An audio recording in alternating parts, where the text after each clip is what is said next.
saya berpesan kepada anak-anak saya, adik-adik saya ya, yang masih dalam menjalani proses belajar mengajar. Tentunya yang pertama yang perlu untuk kita kita tanamkan pada diri kita ini adalah semangat. Semangat untuk menjadi lebih baik dan yang terbaik. Gitu. Itu yang pertama. Tanpa semangat kita pasti akan loyo, kan gitu. Lemas ya. Lemas. Jadi untuk menjadi orang yang terbaik itu pertama itu adalah dasarnya adalah semangat. Harus ada istilahnya itu motivasi dari diri kita untuk selalu menjadi lebih baik. Kemudian yang kedua, tentunya selain itu adalah yaitu tadi ada karakter, karakter keyakinan kita kepada Tuhan sekaligus karakter yang baik kita kepada orang lain. Karena tanpa ini sekali lagi dunia semakin akhir tidak semakin enak. Semakin banyak, semakin ruwet, semakin banyak tantangan. Lah di sini itu diperlukan baik-baik kita dengan Tuhan dan baik-baik kita dengan manusia yang lainnya. Hablum minanas hablum minallah. Betul. Dan yang ketiga tentunya ayo ilmu apapun pasti akan bermanfaat apabila itu dipelajari dan digunakan dengan baik. Dengan baik.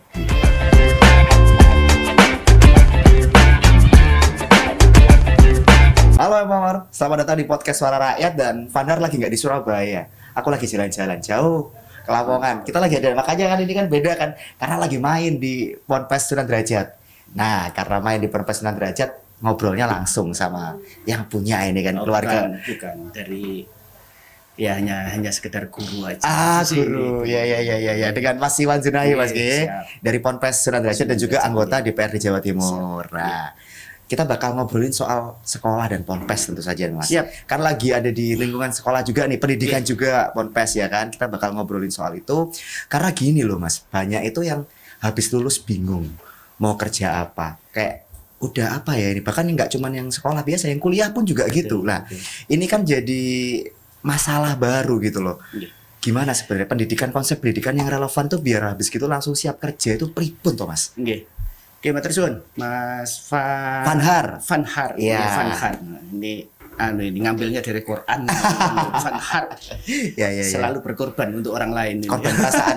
Korban perasaan biasanya. Nggih, Matur suwun, Mas. Jadi memang ini sebenarnya bukan masalah saat ini ya. Jadi masalah pendidikan itu yang tidak linear dengan dengan dunia kerja itu memang sudah kita rasakan lama banget dan ini menjadi sebuah permasalahan. Yang bukan hanya dimiliki oleh bangsa kita aja, tetapi banyak bangsa lain juga memiliki permasalahan yang sama. Jadi hanya Indonesia yang begitu? Bukan sebenarnya itu. Jadi akademik itu ternyata ditengarai itu banyak yang tidak relevan dengan dengan dunia kerja yang dibutuhkan saat ini. Itulah.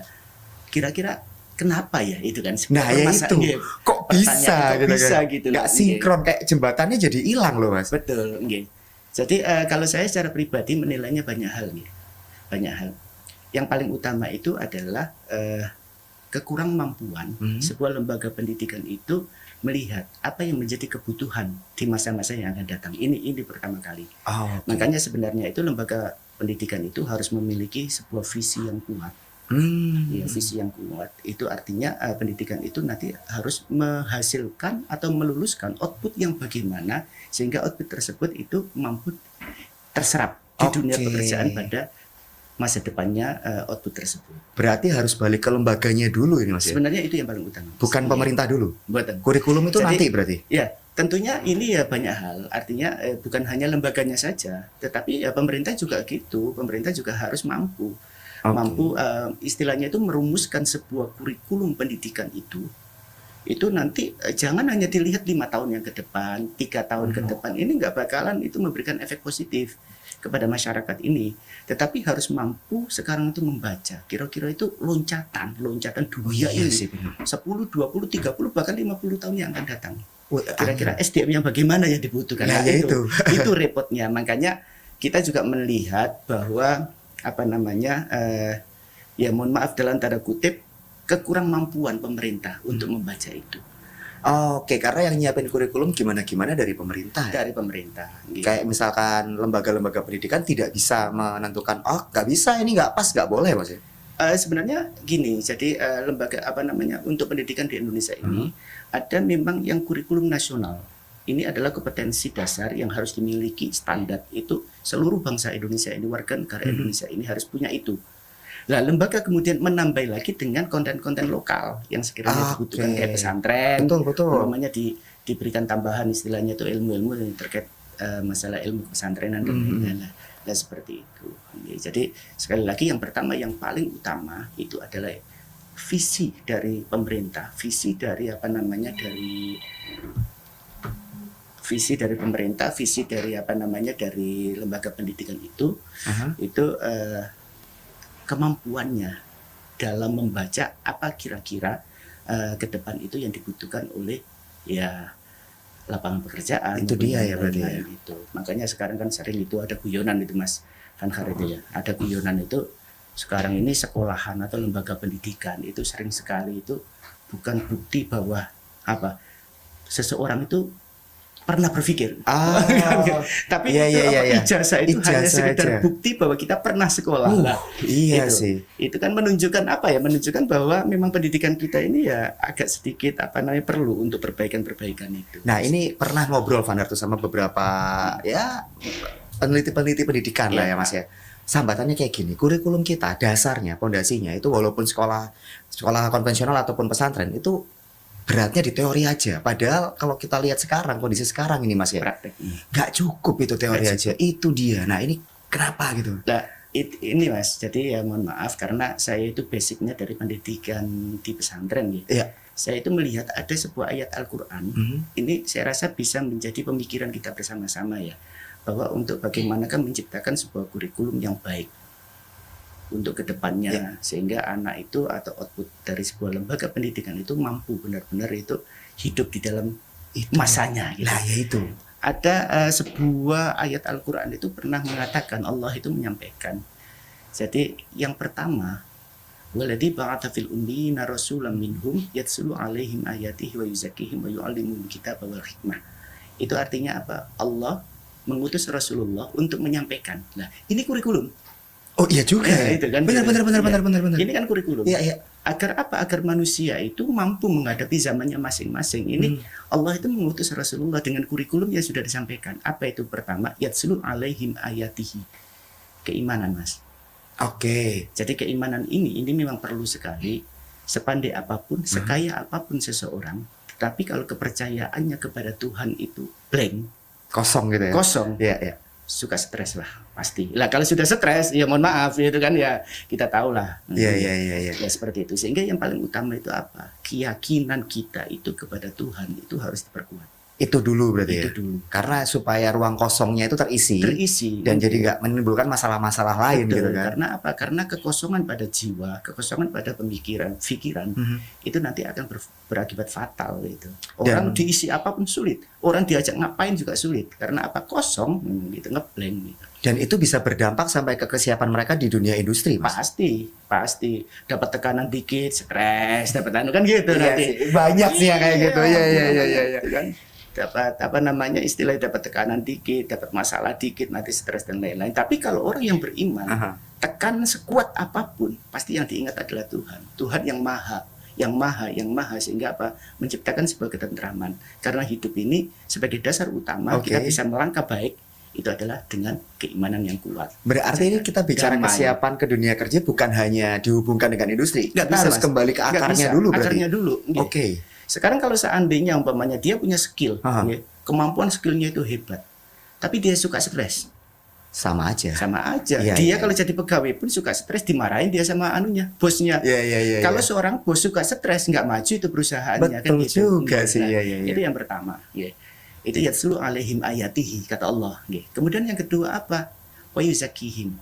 Iman aja nggak kuat. Makanya konsep pendidikan yang ada di pesantren itu selain untuk menanamkan dan memperkuat keyakinan kita kepada Tuhan, itu yang nomor 2, wa yuzakihim. Apa wa yuzakihim? Itu akhlak. Hubungan antar kita dengan orang lain. Hubungan antara kita dengan alam sekitar kita. Nah, ini penting sangat. Justru malah yang sering terjadi di dunia pekerjaan itu. Kenapa orang-orang itu kok sulit untuk diterima? Karena karakter. Itu banyak sambatan kayak gitu sekarang Mas. Karena karakter. Betul. Nggak tepat waktu, suka ingkar janji dan lain-lain. Ya mana ada perusahaan itu yang istilahnya apa mau menerima kan Iya. orang yang nggak suka apa namanya tepat waktu, Nggak serawung nggak gitu kan. serawung, Iya, gitu, iya, nggak iya. rapi dalam Heeh. berbaju gitu kan, atau macam-macam lah seperti itu. Wa Iya, yuzakihim. Terus kemudian bagaimana bersikap ngomong dengan orang Betul, lain, betul. kan gitu. Kalau seandainya ngomong dengan orang lain kasar ya nggak mungkin lah dia dapat pekerjaan itu lah. Ini basic-basic seperti ini sebenarnya yang perlu ditanamkan terlebih dahulu. Ini iya nggak kepikiran ternyata dampaknya sampai ke sana Mas ya. Enggak, jadi Iya. ini adalah etape sebuah kurikulum yang nggak bisa dibolak-balik. Oke. Nggak mungkin akhlaknya dulu terus kemudian iman muncul, nggak mungkin. Tapi pasti harus iman karena Harus urut gitu ya. implementasi kebaikan sebuah keimanan itu pasti terimplementasikan kepada akhlak. Oh gitu. iya. Nah ini harus lah. Yang nomor 3 apa? Setelah wa yuzakihim akhlak dan karakter, wa yu'allimuhumul kitabah. Di sini baru ilmu-ilmu. Oke, baru lanjutannya seperti itu. Itu ilmu. Iya. Makanya sering sekali kita mendengarkan sebuah apa namanya ya omongan di masyarakat lah, gawe opo pinter tapi ini gak bener gitu kan. Nah, ya kan. Akhirnya kan kosong kan. Kosong. Iya. Kita itu ngasih tahu kepada orang yang benar, ya. Kurang pinter itu lebih mudah Mas. betul. Tapi kalau kita ngasih tahu kepada orang yang pinter tapi nggak bener, aduh, sulitnya minta ampun itu. nggak masuk, Nggak masuk. kayak cewengkal gitu Nah, kan itu ya kan. kan. Iya. Jadi yang ketiga ini adalah ilmu.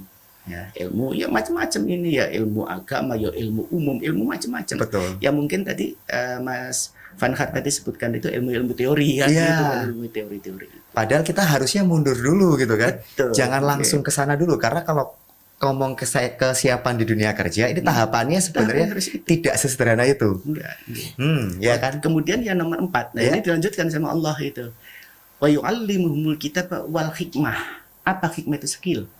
Baru kita bicara skillnya. Baru masalah skill. Oke. Nah, kita nggak mungkin istilah meningkatkan skill kita sebelum kita mendapatkan teori terlebih dahulu kan. Iya sih. Kan gitu. Tahapannya kan pas Tahapannya anak pasti. tangganya harus satu gitu kan. Di sini Mas mungkin yang menjadi yang harus menjadi satu pemikiran ya nanti implementasinya secara teknisnya bagaimana, tetapi ini dasar itu sudah disampaikan oleh Quran gitu. Nah ini yang selalu di pesantren itu selalu diajarkan itu seperti itu. Ya sebenarnya sudah ada. Iya, lah, mungkin kalau seandainya ada kekurangan ya mari kita perbaiki secara bersama-sama. Nah, iya kan. Jadi menarik kan. Ketika tadi Vander diskusi soal kesiapan dunia kerja, Vander kira Mas itu langsung ke hubungannya sama industri. Ternyata enggak. Kita bisa. harus kembali ke akarnya Kembali ke dulu. akarnya dulu. Nah, kan? Karena SDM itu akan dikatakan unggul bukan pada otaknya semata, kan gitu. Oh iya juga sih, benar. Otaknya oke, cemerlang, hatinya kosong, pasti Sama akan aja. sama aja. Ya. Diisi hatinya aja, otaknya ini kosong, ya itu tadi. Akhirnya nggak bisa masuk gitu kan. Akhirnya ya itu tadi istilahnya itu ada ijazah hanya sebagai bukti bahwa anak tersebut hanya pernah sekolah. Pernah sekolah, Iya, bukan atau- pernah berpikir gitu kan. Nah, ya kan. Iya. Emang nyangka nggak kamu kalau ternyata bahasan soal kesiapan dunia kerja itu ternyata kita harus mundur dulu. Kita tarik dulu filosofinya sampai ke akarnya. Semakin seru kan? Jangan kemana-mana makanya. Tetap di podcast Suara Rakyat.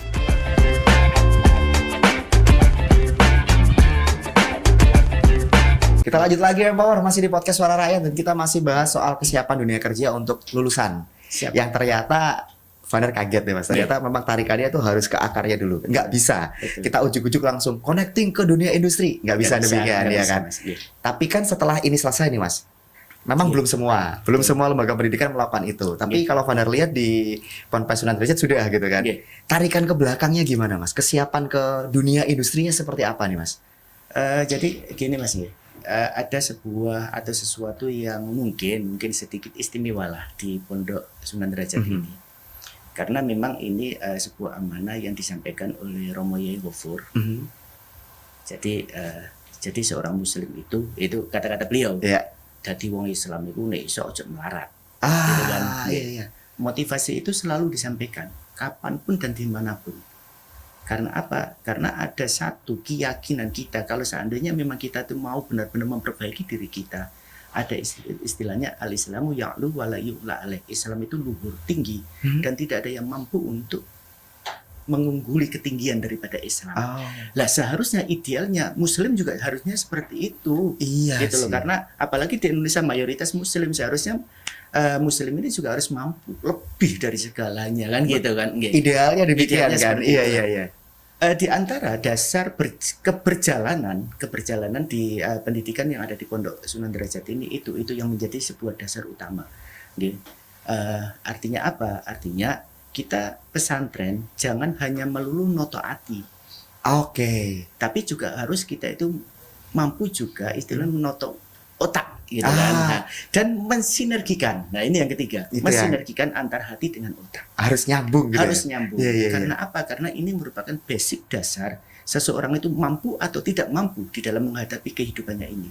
Oke, berarti lembaga pendidikan dalam kaitan pondok pesantren harus bisa melakukan itu, Iya, menyambungkan itu. Betul. Lah, seharusnya bukan hanya pondok pesantren ya, tapi saya yakin lembaga-lembaga pendidikan umum lainnya pun juga seperti itu. Bisa toh Mas? Ya sebenarnya bisa aja, karena apa? Karena ya ini yang sering salah difahami orang itu ya. Iya. Pesantren itu nahwu, pesantren sorof, kan gitu kan, ilmu-ilmu alat, ilmu-ilmu. Sebenarnya tidak. Jadi pesantren itu ada dua, ada nilai-nilai yang selalu dikembangkan oleh pesantren, dan yang kedua itu adalah ilmu-ilmu pesantren, kan gitu. Oke. Nah, di sini dan mungkin di beberapa dan hampir semuanya pesantren lah. Jadi dua hal ini yang menjadi yang menjadi core di dalam pendidikan pesantren itu. Jadi nilai-nilai yang ada di pesantren itu dikembangkan, kemudian yang kedua adalah ilmu-ilmu yang ada di pesantren. Lah, tinggal yang sekarang tahap ketiga. Apa tahap ketiga ini? Lah, ini yang mungkin itu tidak semua pesantren itu mengikutinya atau melanjutkan. Oke. Banyak pesantren itu yang hanya istilahnya itu mandek di dua hal ini aja, berhenti di sini aja gitu kan. Berhenti di sini. Padahal ada yang ketiga. Apa ketiga ini? Keilmuan maupun apapun yang dibutuhkan dalam menghadapi kehidupan di dunia ini. Wah, itu kayaknya makanya kan Robbana atina fit dunia hasanah. Betul, kan? betul. Wafil akhirati. Jadi dunia dulu dunia harus baik dulu, baru nanti akhirat itu nanti insya Allah juga akan bisa baik gitu kan. Jadi supaya nggak bingung lagi gitu kan. Betul lah. Betul. Nah, disinilah makanya itu dikembangkan. Dan termasuk yang mohon maaf di Sunan Derajat ini SMK mungkin yang terbanyak di Jawa Timur Mas prodinya. Berapa prodi? Ada 14 prodi yang ada di sini. Iya sih. Ya, benar juga mulai sih. pertanian sampai istilah perkapalan, kelautan, itu semuanya ada di sini. Oke. Nah, itu dalam rangka apa? Yaitu tadi yang ketiga. Jadi tidak hanya cukup istilahnya itu iman akhlak semata, tetapi yang ketiga ini apa itu masalah keilmuan. Dan juga yang keempat yaitu skill maupun keterampilan. Lah, itu sebenarnya. Ini loh yang lupa itu Mas, karena nggak cuma pesantren ya, lembaga pendidikan umum pun kadang sibuk di teori-teori umum aja. Nah, itu. Lanjutannya loh yang ke dunia nyatanya ini. Betul. Yang kadang lupa. Jadi ini ada sebuah fenomena yang sering sekali kita temukan di lembaga-lembaga pendidikan manapun ya. Itu sering terjadi itu apa? Seakan-akan pengajaran itu ya hanya cukup materi kurikulum disampaikan kepada siswa, setelah itu selesai 6 tahun lulus, 3 tahun lulus, setelah itu udah ada ijazah lah. Ini sebenarnya itu. Makanya harapan kita bersama, ayo selalu kita evaluasi kurikulum-kurikulum yang ada di lembaga kita masing-masing itu, apakah itu memang benar-benar efektif dalam rangka mengantarkan output itu agar mampu untuk menjadi manusia yang sesungguhnya yang menghadapi zamannya masing-masing. Tapi kan kalau ngomong kurikulum kan ranahnya di pemerintah pusat nih Mas ya. Nah, itu. Dorongan dari DPRD Jatim kayak gimana Mas kalau kayak gini? Ya sebenarnya kalau DPRD Jatim ini selalu yang kita coba. Artinya kan tidak semuanya itu lembaga pendidikan itu kan kewenangannya DPRD Jatim kan. Betul. Provinsi itu hanya menangani itu pada tingkatan SLTA. Betul. Kalau SLTP dan SD itu kabupaten kota. Betul. Di atasnya itu adalah dari pusat ya. Pusat lah. Mendikti gitu kan. Lah sebenarnya pemisahan seperti ini ya ada plus ada minusnya Mas. Kenapa? Kalau seandainya umpamanya minusnya itu apa? Minusnya itu kadang-kadang sering egosentris daripada masing-masing ini. Itu dia gitu kan? Egosentris dari masing-masing pemerintah apakah provinsi maupun wah ini karena kewenanganku umpamanya kan gitu. Akhirnya bikin aja lah uang di kurikulum itu disesuaikan dengan daerahnya masing-masing gitu kan. Padahal itu ada sebuah tali merah yang menyambungkan podo ae. Artinya uang itu Kabupaten Gresik, Kabupaten Lamongan, Kabupaten itu podo ae. Artinya butuh ini. Apa ini? Yaitu tadi roadmap-nya itu tadi itu kan itu kebutuhan secara umum, kebutuhan dasar lah seperti itu adalah salah satu daripada kekurangannya gitu kan. Tetapi ya di antara positifnya juga ada, mungkin bisa lebih fokus. Betul, akhirnya kan nggak gelamnya gitu kan Mas. Nah, di sini mungkin ada sebuah permasalahan kecil yang harus segera kita carikan solusinya. adalah apa? Yaitu tadi penentuan daripada kurikulum itu harus menyestandarkan untuk semuanya ini. Itu kurikulum dasarnya. Kurikulum dasarnya harus standar.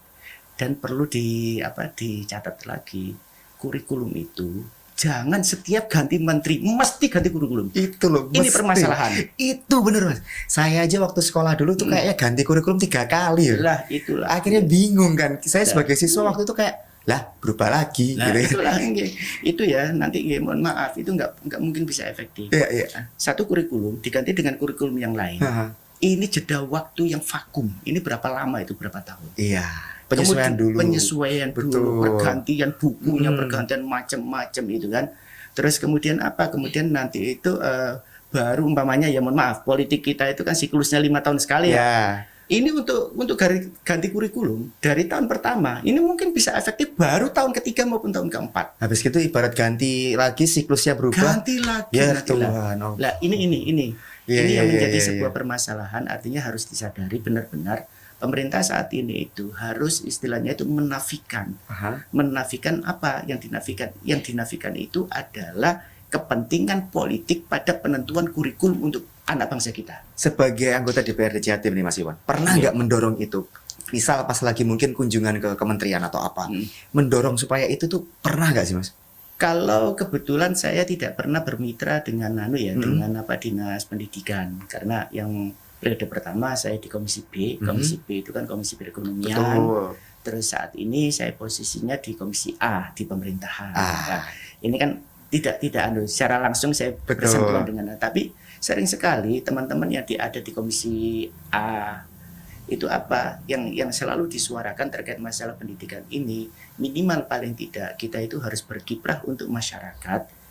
Terkhusus masalah pendidikan, kita mendorong infrastruktur, perbaikan infrastruktur di lembaga-lembaga pendidikan. Itu dulu lah ya, paling enggak. Kalau kita terlalu masuk, bukan ranah kita itu kita nanti diomelin nanti sama komisi yang lain. Bagian Korea gitu kan, sudah dibagi secara proporsional Ya, kan. Secara infrastruktur sendiri deh Mas, itu kan kalau kita bilang setelah imannya, akhlak ya, kadang kan infrastruktur sendiri kan bikin ngenes loh Mas.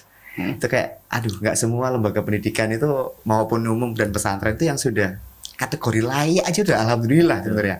Lah gimana untuk bisa mempersiapkan di endpointnya, di titik akhirnya kesiapan industrinya kalau secara infrastruktur aja masih ini Mas, gitu. Ini juga masih menjadi satu permasalahan besar ya yang ada di ada di bangsa kita ini. Bukan hanya di Jawa Timur tapi bangsa kita. Ya sebagai contoh aja, ketimpangan fasilitas fisik, sarana prasarana antara yang negeri sama yang swasta jauh Mas.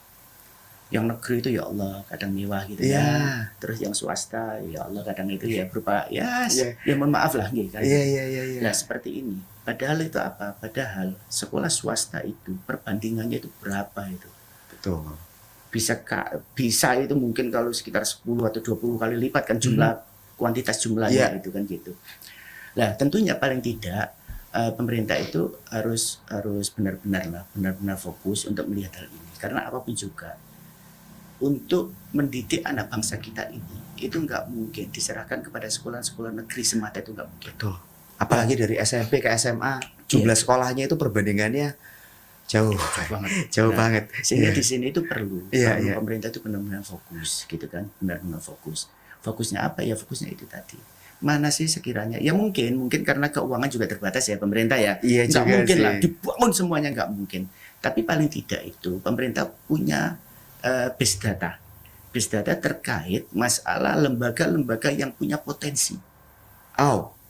Dispetakan dulu berarti ya. Itu kan punya potensi, itu mana yang sekiranya bisa diangkat potensinya secara cepat, biar nanti memberikan sumbangsi secara cepat untuk peningkatan kualitas daripada anak bangsa kita ini kan gitu kan. Sehingga itu mungkin yang disebut dulu. Yang lainnya juga mungkin ya menjadi program bantuan pemerintah, tapi ya mungkin ini pelan-pelan gitu kan. Gitu. Mana yang lebih proporsional dulu, mana yang lebih penting dulu gitu Mas ya. Itu jadi pemerintah juga harus melihat benar-benar itu yang pertama. Yang kedua itu tadi membantu lembaga pendidikan kita itu jangan asal membantu, tapi sesuaikan dengan kebutuhan yang sesungguhnya. Ini Father jadi penasaran nih Mas. Yang pertama adalah bukankah APBD itu ada porsi khusus 20% kalau saya nggak salah untuk pendidikan? Itu yang pertama. Yang kedua, Loh, masa selama ini pembangunannya nggak pakai data? Tapi nanti dulu mas, nanti dulu. Padahal penasaran tapi tahan dulu, jangan kemana-mana ya Pak. Tetap di podcast Suara Rakyat.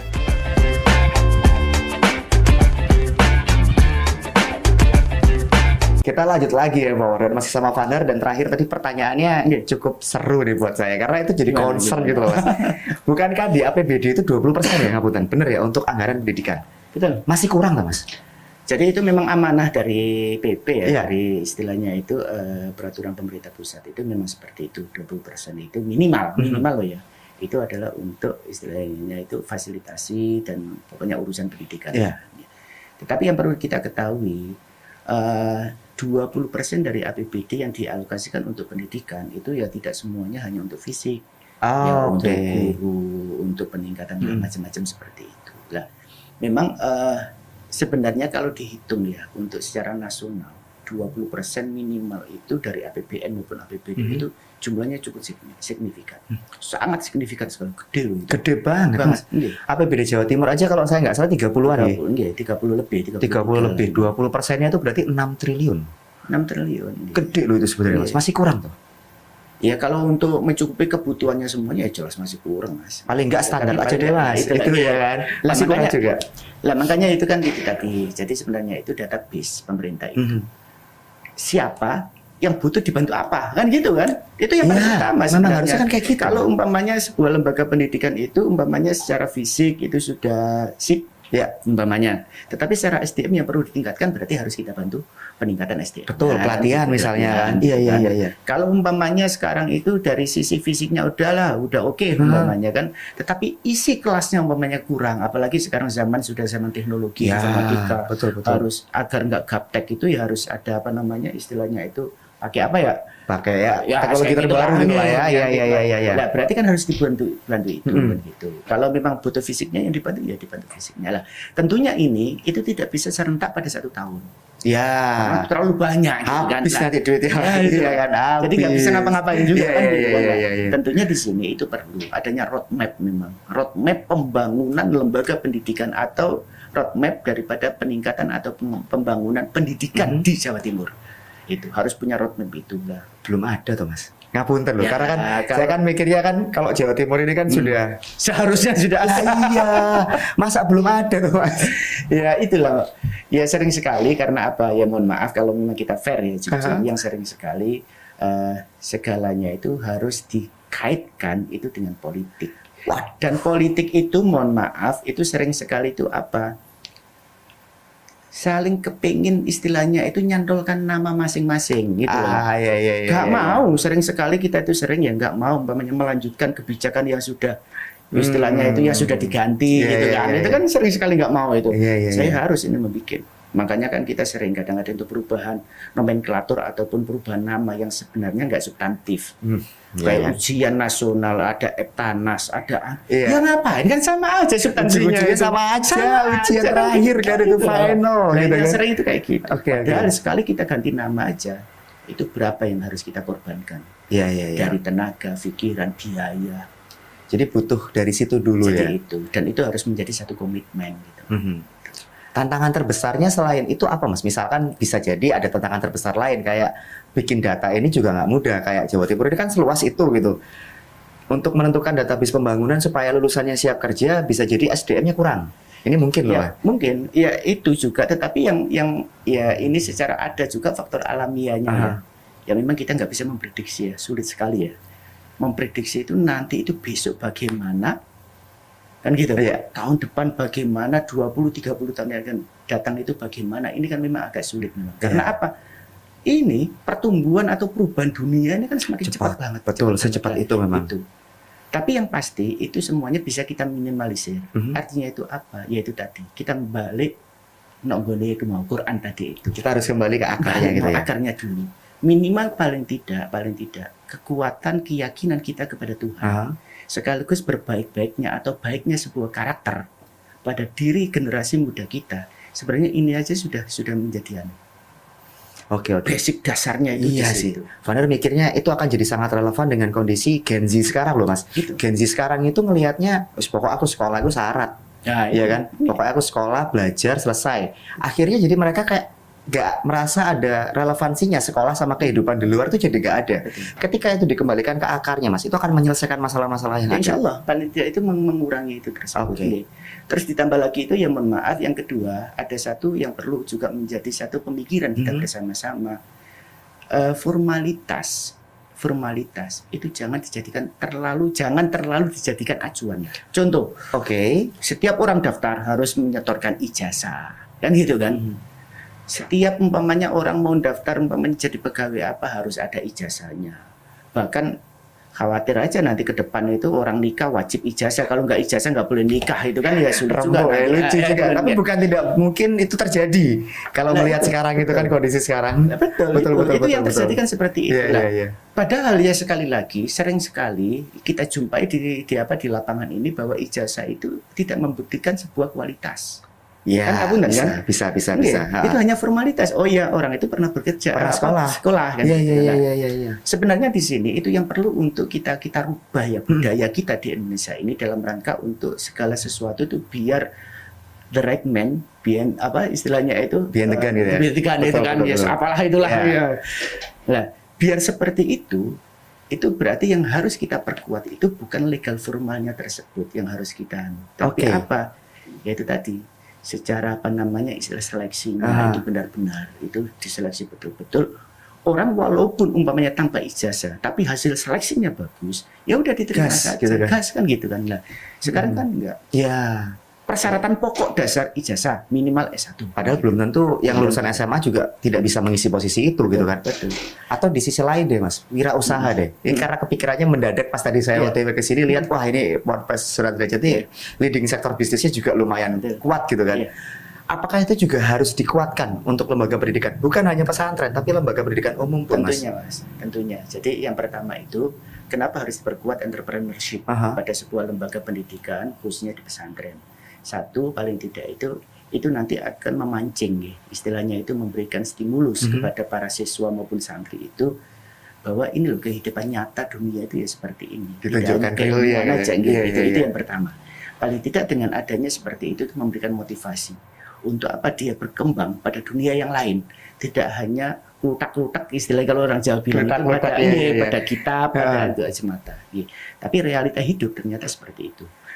Harus ada entrepreneur dan lain. Itu yang pertama. Kemudian yang kedua, kalau seandainya entrepreneurship ini bisa berkembang pada sebuah lembaga, Aha. tentunya entrepreneurship itu akan menghasilkan sebuah usaha. Ya, Usaha tentunya nanti akan menghasilkan sebuah laba atau keuntungan. Betul. Nah, dari sini, dari keuntungan ini, itu nanti kembali lagi kepada lembaga pendidikan itu agar mampu memberikan fasilitas yang lebih baik. oh ini jadi masuk akal. Kaitannya sama kayak gaji honorer Mas ya. Betul. Gaji honorer yang kecil-kecil ini bisa selesai dengan masalah itu. Bisa kan? Tapi Mas, kadang kalau lembaga pendidikan umum kehantamnya regulasi Mas. Nah gimana kalau kehantam regulasi itu? Itu memang, jadi ya memang harus satu visi semuanya gitu. Iya Itu juga inilah. sih. Ini makanya sebenarnya yang paling utama itu ya sekali lagi di sini itu posisi pemerintah. Apakah pemerintahan pusat, pemerintahan daerah ini yang harus. Karena apa? Karena pemegang daripada kendali regulasi itu ada di pemerintah, sehingga ayo apa yang harus dilakukan oleh pemerintah sekali lagi. Kalau memang segala sesuatu yang ada di negara ini, di birokrasi ini semuanya itu keluar karena apa namanya istilahnya itu dasarnya itu adalah dasar politik, kebijakan berdasarkan kepada politik dan lain-lain. Ayo, khusus untuk pendidikan ini jangan dipolitisasi. Mohon maaf. Iya itu penting. Jangan Mas. dipolitisasi. Penting sih itu betul. Ini seharusnya itu ada tim independen. Negara kita itu kaya kok. Kaya dan pinter-pinter orangnya. Pinter-pinter. orangnya tuh. Jadi ini bikin sekarang tim independen Iya. untuk merancang pendidikan bangsa kita ini ke depan itu bagaimana. Nah ini jangan terlalu diintervensi oleh politik gitu loh. Karena kalau sudah diintervensi terlalu dalam, akhirnya outputnya juga akan sia-sia Iya, gitu kan. Karena apa? Karena kalau seandainya itu semuanya itu dipolitisasi, mentok 5 tahun mas. Ganti lagi gitu terus. Iya. Jadi saya Tapi rasa itu. kondisi kalau kita lihat ke pemerintahnya Mas, itu kan kalau mau kita mengubah itu kan ya butuh waktu kan Mas. Memang betul. Terakhir kalau gitu Mas, Iya. pesan dari panjenengan untuk Oke. yang lagi masih sekolah, yang lagi masih kuliah gitu kan, supaya mereka juga ada persiapan di dunia kerja. Apa yang paling penting harus mereka lakukan Mas Iwan? Monggo. Nggih. Terima kasih nggih. Jadi saya berpesan kepada anak-anak saya, adik-adik saya ya yang masih dalam menjalani proses belajar mengajar. tentunya yang pertama yang perlu untuk kita kita tanamkan pada diri kita ini adalah semangat.